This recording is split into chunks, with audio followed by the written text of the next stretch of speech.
बाबा की स्वीकृति। ओम श्री साईं राम। श्रद्धा और सबूरी के सागर, करुणा के अवतार, सगुण ब्रह्मा श्री साईं बाबा के चरणों में कोटि कोटि नमन। प्रिय साईं भक्तों, आज हम साईं सच्चरित्र के अध्याय 3 बाबा की स्वीकृति की पावन कथा सुनने जा रहे हैं। यह अध्याय हमें सिखाता है कि जब साईं स्वीकार कर लेते हैं तब जीवन अपने आप बदलने लगता है। यह कथा केवल शब्द नहीं बल्कि साईं की कृपा, संकेत और स्वीकृति का अनुभव है। आइए मन को शांत करें, साईं का नाम लें और कथा प्रारंभ करें। ओम साईं राम। बाबा की अनुमति के बिना कुछ भी नहीं। साईं सच्चरित्र के रचयिता श्री हेमांड पंत यह बताते हैं कि उन्होंने साईं बाबा के जीवन चरित्र को लिखने का विचार किया, परंतु उनके मन में संकोच था। क्या मैं इस योग्य हूँ? क्या बाबा मुझे इसकी अनुमति देंगे? क्योंकि साईं बाबा के विषय में उनकी आज्ञा के बिना कुछ भी करना उचित नहीं था। साईं की मौन स्वीकृति। हेमांड पंत ने प्रत्यक्ष रूप से कुछ नहीं पूछा, पर उनके हृदय में प्रार्थना थी। साईं बाबा सब जानते थे। एक दिन बाबा ने संकेतों में कहा, अगर कोई सच्चे भाव से लिखे तो मैं स्वयं उसका मार्गदर्शन करता हूँ। यह अस्पष्ट स्वीकृति नहीं थी, पर साईं की मौन स्वीकृति थी। यही साईं की लीला है। वे शब्दों से नहीं, अनुभव से सिखाते हैं।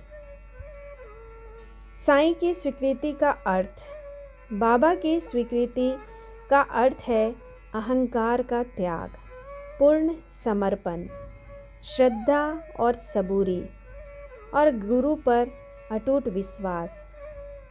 बाबा कहते हैं, जो मुझ पर छोड़ देता है उसकी जिंदगी जिम्मेवारी मेरी होती है।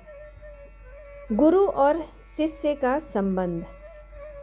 इस अध्याय में गुरु शिष्य संबंध को अत्यंत सुंदर रूप में समझाया गया है।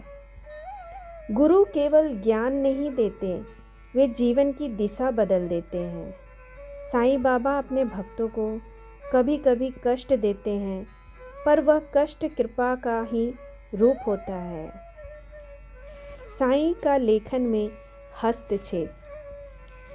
जब हेमांड पंत लिखना शुरू करते हैं तो कई बार ऐसा होता है कि कलम रुक जाती है, शब्द नहीं मिलते, मन विचलित हो जाता है।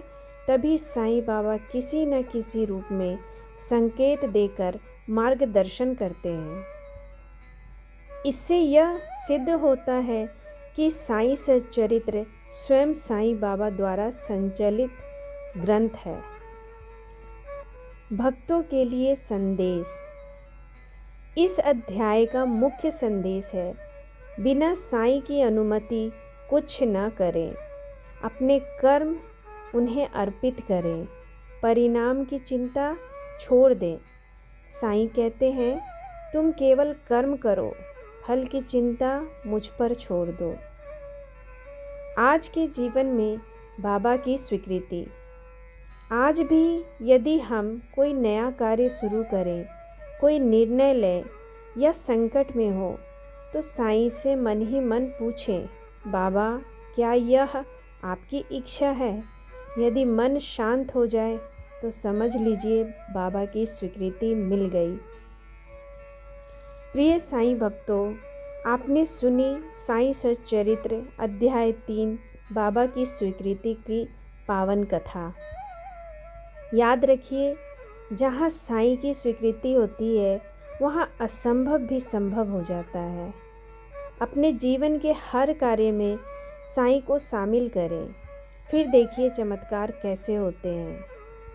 हे साईं बाबा, हमें भी अपनी स्वीकृति दें, हमें सही मार्ग दिखाएं और हमारे जीवन को श्रद्धा व सबूरी से भर दें। ओम साईं राम।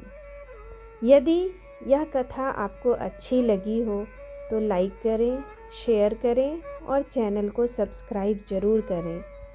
अगली कथा में हम साईं सच्चरित्र के अगले अध्याय के साथ फिर मिलेंगे। जय साईं राम।